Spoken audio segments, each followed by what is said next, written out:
തിരുവനന്തപുരത്ത് വയോധികയെ മകനും മരുമകളും ചേർന്ന് ക്രൂരമായി മർദ്ദിച്ചു. മുഖത്തും തോളലിനും ഗുരുതരമായി പരിക്കേറ്റിട്ടുണ്ട്. മർദ്ദനത്തിൽ പോലീസ് കേസെടുത്തു. റിപ്പോർട്ടർ വാർത്ത പുറത്തുവിട്ടതിന് പിന്നാലെ മർദ്ദനമേറ്റ സരസ്വതിക്ക് തുടർ ചികിത്സ ഉറപ്പാക്കുമെന്ന് മന്ത്രി ബിന്ദു കൃഷ്ണ വ്യക്തമാക്കി. അതിനുള്ള നിർദ്ദേശവും നൽകി. എനിക്കൊരു തുള്ളി വെള്ളം പോലും കണ്ണില്ല. ഞാൻ വരുമ്പം കഥ ഉടക്കി. ഇല്ലെങ്കിൽ ഞാൻ അവിടുന്ന് ഇറങ്ങിക്കൊടുത്താൽ ഞാൻ പറഞ്ഞ് ഇറങ്ങിക്കൊടുക്കായിരുന്നു. റോഡിൽ കിടന്നാൽ പട്ടി അടിക്കും.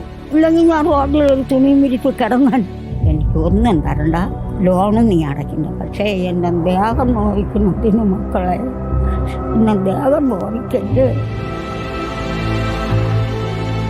ഇക്കഴിഞ്ഞ ചൊവ്വാഴ്ച ദിവസം രാത്രിയോടെയാണ് മരുതൂർക്കടവ് സ്വദേശിനി 73 വയസ്സുള്ള സരസ്വതി അമ്മയെ മകനും മകന്റെ ഭാര്യയും ചേർന്ന് മർദ്ദനത്തിനിരയാക്കിയത്. മർദ്ദനത്തിൽ വൃദ്ധമാതാവിന്റെ ഇടതുതോളിന് സാരമായി പരിക്കേറ്റു. വയോധികയെ മരുമകൾ ഭിത്തിയിലേക്ക് വലിച്ചെറിഞ്ഞതിനെ തുടർന്ന് മുഖത്ത് സാരമായി പരിക്കേറ്റിട്ടുണ്ട്. 8ഓളം സ്റ്റിച്ചുകളാണ് ചുണ്ടിൽ മാത്രമുള്ളത്. എൻ്റെ ഭർത്താവിൻ്റെ അവിടെയാണെങ്കിൽ ഞാൻ കിടക്കുന്നുണ്ട്. ഓടിക്കൊണ്ട് വന്നു എന്നെ പൂക്കെടുത്ത് എന്നലിൽ അടിച്ചു. അവളാണ് ഇതെല്ലാം ചെയ്യുന്നത്. പറയണ എൻ്റെ അമ്മയാണ്, ഇങ്ങനെ ഒന്നും കാണിക്കല്ലെന്ന് ഇവൻ പറയില്ല. പേടി ഉണ്ട്. എന്നാലും ഇന്നലെയും ചെന്ന് കിടന്നു തിരിഞ്ഞും പിരിഞ്ഞും നോക്കും, വല്ലതും ചെയ്യാൻ വരണോ. ഇതാദ്യമായല്ല മകൻ മധു അമ്മയെ മർദ്ദനത്തിനിരയാക്കുന്നതെന്ന് പ്രദേശവാസികൾ പറയുന്നു. അമ്മയുടെയും മൂത്ത സഹോദരങ്ങളുടെയും പേരിലുള്ള വസ്തുവിന്റെയും വീടിന്റെയും പേരിൽ കലഹം പതിവായിരുന്നു.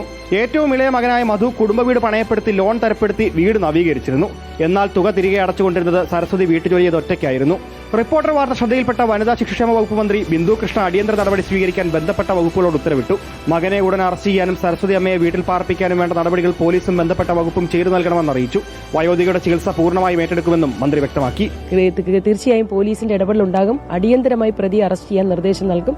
ബാക്കി അമ്മയ്ക്ക് ആവശ്യമായ ചികിത്സാ സൗകര്യങ്ങളും ബാക്കി കാര്യങ്ങളൊക്കെ ചെയ്തു കൊടുക്കാൻ ബന്ധപ്പെട്ട വകുപ്പുകളുമായി ആലോചിച്ച് ചെയ്യും. അതേസമയം താൻ വൃദ്ധമാതാവിനെ മർദ്ദിച്ചില്ലെന്നും അമ്മ വീണതിനെ തുടർന്ന് പരിക്കേൽക്കുകയുമായിരുന്നുവെന്നാണ് മകൻ മധുവിന്റെ വാദം. 4-5 ദിവസം മുമ്പ് അമ്മ രാത്രി വന്നിട്ട് പറഞ്ഞു ഇവിടെ താമസിക്കാൻ പറ്റത്തില്ല, ഇവിടെ നിന്ന് ഇറങ്ങിപ്പോകണം എന്ന് പറഞ്ഞ് വഴക്ക് അമ്മയാണ് സ്റ്റാർട്ട് ചെയ്തത്. അപ്പൊ ഞാൻ പറഞ്ഞു എനിക്ക് ഇറങ്ങിപ്പോകാൻ പറ്റത്തില്ല.